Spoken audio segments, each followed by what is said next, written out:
अस्सलाम वालेकुम, आप देख रहे हैं साइबान न्यूज HD और मैं हूं नाइला भट्टी।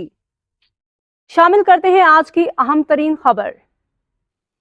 हमारे bureau chief Europe Chaudhry Waseem Ahmad की रिपोर्ट के मुताबिक 31 मार्च पेरिस में पाकिस्तान फ्रांस तजारत और सरमायाकारी फोरम का इनेकाद किया गया, जिसमें दोनों ममालिक के सरकारी हुकाम, कारोबारी शख्सियात, सनत से वाबस्ता माहिरीन और तजारती इदारों के नुमाइंदगान ने शिरकत की।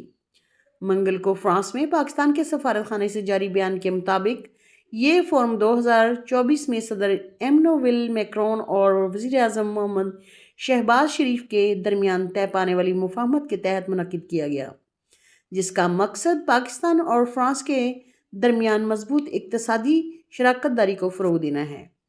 फोरम का मकसद कारोबारी रवाबित कायम करना, ख़यालात का तबादला, दो तरफ़ा ताउन के नए मौक़े तलाश करना और पाकिस्तान की तजारती और सरमायाकारी सलाहियत को उजागर करना था। इसमें ज़राअत, इंफॉर्मेशन टेक्नोलॉजी, टेक्सटाइल, तवानाई और सियाहत समेत मुख्तलिफ शोबों से ताल्लुक़ रखने वाली 70 से ज़ायद फ्रांसीसी और पाकिस्तानी कंपनियों ने शिरकत की।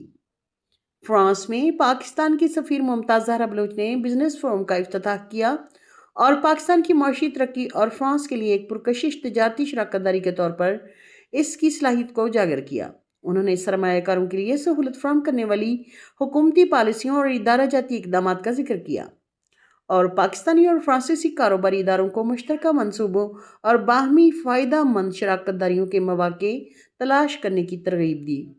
फ्रांसीसी मुकर्रीन में 3 पफलमैन, chairman France Pakistan business council मिडीफ इंटरनेशनल, पैट्रिशिया ग्लाजल नाइब सदर काउंसलर्स, दो कॉमर्स एक्सटीरियर दी ला फ्रांस और उर्दन अमीर असलानी शामिल थे।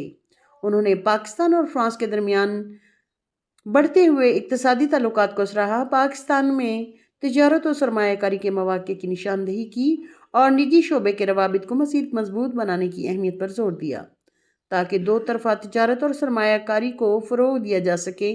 इजलास के बाद ब्रेकआउट और business to business B2B sessions मुनक्किद हुए, जिनमें टेक्सटाइल, ज़राअत और डेयरी और इंफॉर्मेशन टेक्नोलॉजी के शोबों में अमली ताउन के मौक़े पर तफसीली तबादला ख्याल किया गया।